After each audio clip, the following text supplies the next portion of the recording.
We're going to shift our attention to Southwest Oregon, which I think we've had a couple of nods to throughout the day because of all the interesting things. So come on in, everybody. Don't make me start naming names. Remember that old science teacher thing?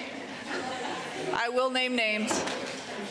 It's really annoying when facilitators name names.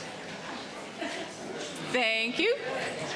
So there are two gentlemen that are going to do a tag team talk for us next from down in southwestern Oregon off of the Rogue Siskiyou National Forest. So Kerry Metlen is actually with the Nature Conservancy, and he is going to talk about some of the science and landscape ecology things that led into the planning down there.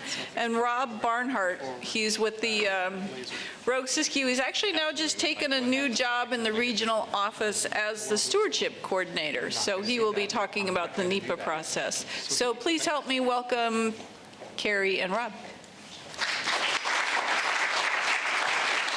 Excellent. Super stoked to be here. Thank you for inviting someone from the Nature Conservancy. I'm really proud of the project that we have here with the Rogue Basin Strategy, and we're going to, in order to sort of get into technical development, and then how Rob has spent a lot of time sort of figuring out how to make that launch into planning, I'm going to really fly at a high level, and I realize that everybody's stoked about that, so we'll make that happen. I think it's really inspiring to see the example of, for example, the Rigdon project and the Wenatchee project. I'd say, you know, there's a ton that we can learn from those, and I'm excited to do that, and hopefully go back to the Rogue River Siskiyou and, yeah, make things happen. So, I expect most of you here are familiar with Oregon. This is the landscape that I live and work in. My house is down here somewhere. This is a prescribed fire I was particularly excited about, happening as part of the Ashland Forest Resiliency Project. And I bring that up just because this is kind of where I've been at for the last 9 years, honestly, is plugged in Ashland with people like Rob, really thinking hard about how do we do the best possible work in this complex landscape, which has obviously a really well-developed WUI, a ski area at the top, northern spotted owl, Pacific fisher mixed all throughout, an incredibly frequent fire regime, which through our multi-party monitoring work we have been able to sort of articulate a little bit better and publish about, so that now we have more base data, and as Rob is going to talk about, more base data for understanding why we're doing this work at the landscape scale to get the functionality back in this landscape. All the stuff that we've been talking about. This is a landscape that the Nature Conservancy has invested in pretty heavily, because what we're trying to do is demonstrate this collaborative, sort of all lands, all hands approach to doing landscape restoration. And I want to point out, you know, the partners that have come together, including obviously the City of Ashland, Lomacatsi Restoration Project, the Forest Service, NRCS getting work done on private lands, and then Oregon Watershed Enhancement Board really investing in what they call their dry forest restoration initiative. And I think this is a big deal because having those partners at the table brings analytical capability, a broad suite of perspectives, but then, as you know, but hey, if you're preaching to the choir, preach, capacity for monitoring and science outreach and engagement. And that outreach and engagement has been a big deal. So we're integrating a bunch of values in this Ashland area. We're doing a bunch of collaboration, and you've all seen the pictures of all the smiling and happy people thinking about, you know, here's the sticky dots, what are we going to monitor, or how are we going to approach this thing? I think the success story I want to tell with Ashland is simply that at the beginning of that project, we did some public polling to see what's the level of support and understanding for the kinds of work that we're talking about here. And over the course of the project, where we sold kind of a lot of logs, we managed to actually raise support for the kinds of work that we're trying to achieve. That was exciting. That's why we were there. And that's what gave us sort of the green light to partner with the collaborative and try to do something at a more meaningful scale. So we heard this morning several perspectives on thinking about what's the level of need for how much we want to do and why across you know, the region. I'm just throwing a couple of these larger scale assessments out so that you can get a feel for my geography. Here we are. This is the Rogue Basin. So the Rogue Basin Cohesive Forest Restoration Strategy addresses this 4.6 million acres. And when we look at the departure analysis that Tom DeMeo and Ryan Haugo and others have really, I think, done a nice job of articulating why you might do work out on that landscape, you see that we're in some of the reddest part of the state, which means not only are there a lot of Republicans, but also we have, about 50% of our forest needs thinning for one reason or another. And that doesn't necessarily mean all in mid-cereal either. We have some late cereal closed, which really needs restored to get to that late cereal open. So we've got a lot of work to do across 4.2 million forested acres. About half of that really could use fire or mechanical treatments. Okay, looking at a wildfire risk perspective, this is the assessment really spearheaded by Rick Stratton. And I think this was a really important sort of regional and now landscape level thought about how we can do our work more effectively. And if you just look at this particular perspective on where would you do work across the region, again, the Rogue River Siskiyou National Forest, the Rogue Basin really pops as some of the most at-risk communities, northern spotted owl habitat, you name it, as you pull apart that risk assessment and look at the different high-value resources and assets. This is a really important area to be doing the work. Importantly, I want to point out that smoke is not evaluated in that assessment. I think as I've been learning more about smoke, and I think we as a community of land managers learn more about how we're going to engage with smoke, we're going to be a lot more articulate about how we model out those likely effects, but we're not there yet. Can you tell I just stuck this slide in? This is the Northern Spotted Owl Recovery Plan, and I think one of the things that I think is really good about the Rogue Basin strategy, and we're not going to get into it, but we spent a lot of time working with the Fish and Wildlife Service to make sure that what we're proposing supports the Northern Spotted Owl Recovery Plan here kind of in the middle of the range of the Northern Spotted Owl. Extra slide. Okay, so that's just some really quick context, not just the work that I've been involved in Ashland and sort of proving up concepts, but then how does Ashland and the Rogue Valley kind of fit into these big regional assessments? Because I think the picture that we can paint is that we've got these problems that are facing our landscape. Climate change, highly altered landscapes, and ecosystem services that humans really do demand. They need them and they demand them. But then the good news is we have these management options, as we've been talking all day. Managed fire, which can be done, even a long ways from roads. Protecting and promoting complex forest habitat, which obviously we're pretty good at mapping and doing at this point. And then the proactive ecological thinning, which we know how to do, but we need to know more about how much and where. And so trying to link all of this stuff up is exactly what we've been trying to do. The regional assessments, which, as I've shown, actually really help us think about why you would do work in southwestern Oregon. All the way down to unit scale implementation. That's what we all like to do. We all like to stand around in the woods and say, I want to cut that tree but not that tree, and then argue about it all day.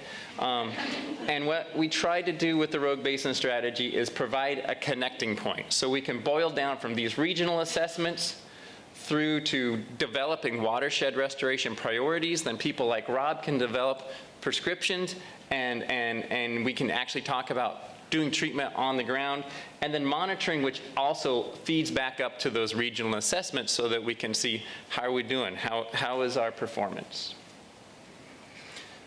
So to put that another way, so it's not just boxes and arrows, I like maps, so here's a map. Regional assessments, scaling down to this basin level where the darkest red areas are the highest priority places to go do the mechanical work. That can then get zoomed into the planning area scale.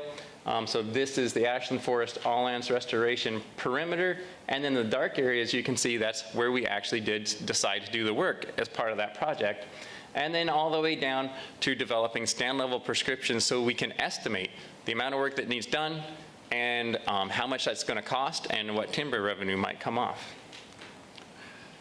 So we did it collaboratively, and here's the group. I got a slide coming later that probably should have just been swapped out here. The point is, this is the Nature Conservancy, retired BLM, Southern Oregon Forest Restoration Collaborative, Fish and Wildlife Service, Forest Service, Oregon State University Extension, Forest Service, BLM, TNC. All crammed into our tiny little room with cores and fire scar samples, and we got a lot of work done in that cramped little room. And what we did is we developed, so here's the cohesive strategy. This is what we were trying to get to. We used GNN to describe the existing vegetation. We defined collaboratively our landscape objectives. What are the things we want to achieve? Get to that in a second. We ran it all through a filter of wildfire risk, because wildfire is one of those things that's transforming landscapes and impacting communities the strongest. We accounted for accessibility and allocation, wanting to make sure that if we're painting a picture of management that's needed out there, that we were doing so in a way that was sort of realistic, not assuming we were going to build roads that maybe we couldn't actually build, and describe doing work in places where it wasn't really feasible. Economics, we knew that we'd need to be able to describe to decision makers how we're going to get this work done. So we went to a lot of effort to generate a bunch of, well, 3 different scenarios so we can compare performance and then describe our outputs and outcomes. What's going to happen if we try to actually get this landscape vision accomplished? So back to boxes and arrows. This is the stuff that's going into the why. This is our purpose and need over here, conveniently arrayed on the left-hand side of the rising sun. So community at risk, we actually have 2 different metrics that we used. We used a quantitative risk assessment to say where are the fires come that deliver damaging fire to communities. And then we also used actually after some engagement with the counties, we used a chunk of the West-wide risk assessment data, which looks at density of ignitions instead of modeling fire behavior, which, as it turns out, was convenient for modeling those very small fires that's not such a big deal on Forest Service land, but was really meaningful to the counties.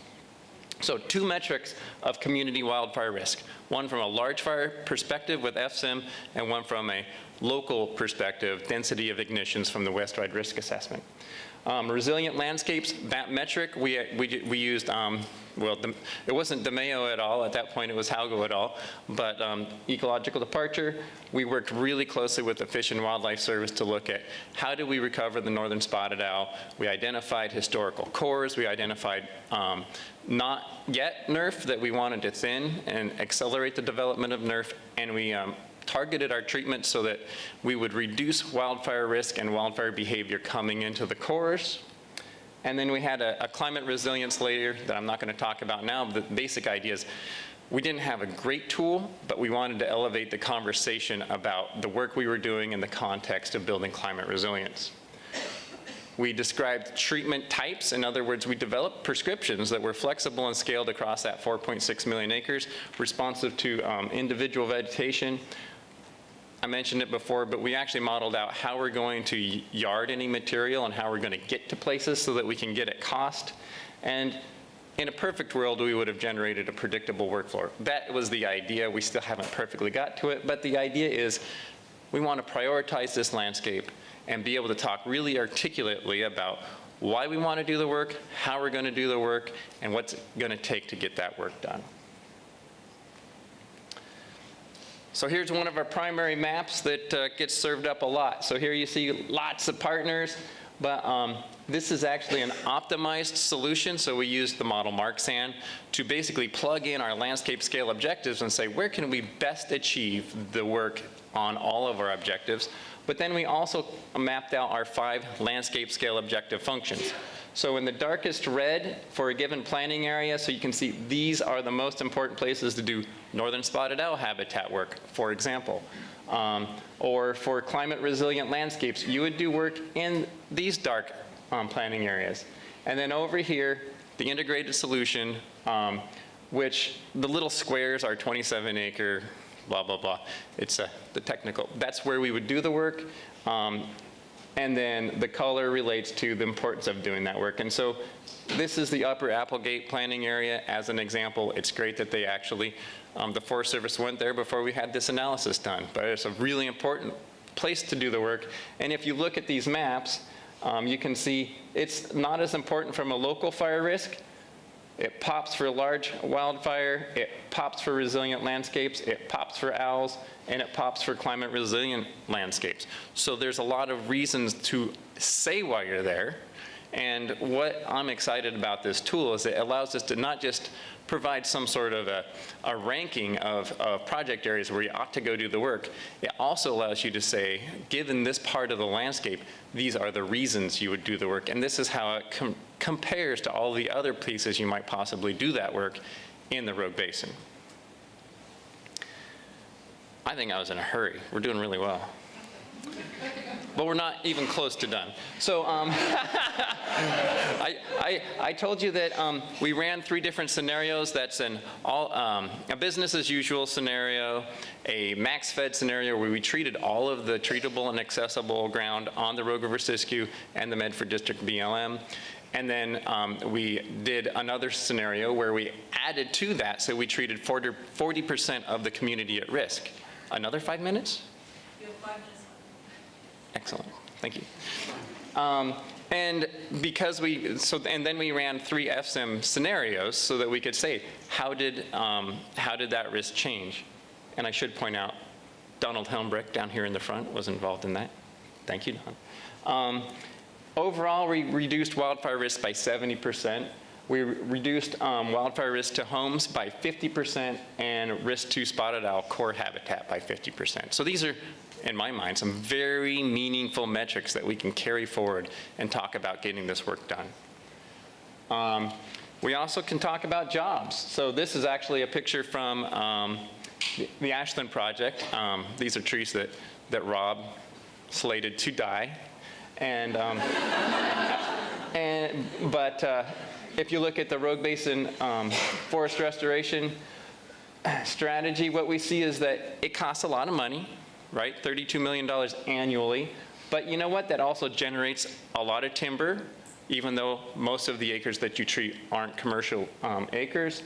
It does generate a whole lot of jobs annually, about 1,500 jobs, and generates $57 million in local wages. And so these are some pretty compelling numbers to be able to bring to the county commissioners and the communities where we're trying to get this work done. This is just my way of saying we've used these results to then engage much more robustly with the communities. We're trying to build all of this stuff so that we can co-invest towards shared objectives. That has seen some level of success. So for these planning areas and really focused on the Upper Applegate planning area, the Oregon Watershed Enhancement Board is bringing money to the table so that partners can engage and co-invest in getting this work done. And now we're trying to develop a CFLRP, the Collaborative Landscape Forest Restoration Projects. I did this in a hurry. My apologies if it's giving anyone a headache. But again, the darkest colors are the most important areas to do work. In pink are areas that now Bill Kuhn and the Forest Service team has developed new projects for us to engage in on the out years. And then we're showing also the existing projects where that CFLRP funding could be plunked down. Point being, we're using this landscape framework to be able to articulate a really clear landscape forest restoration vision. And now I want to transition to Rob. This is just the Briggs project area, and I want to highlight that, here in the dark squares, that's the data that we generated with the Rogue Basin strategy, zoomed in to probably far too close of a resolution. But you can see that we're doing an all right job of mapping out roads and priorities, and yeah, it hits in some places and it doesn't hit in others. And I'd say I really like the analogy of the coarse filter, right? And so that's what we provide with that Rogue Basin strategy. And now I'm going to hand the fine filter over to Rob.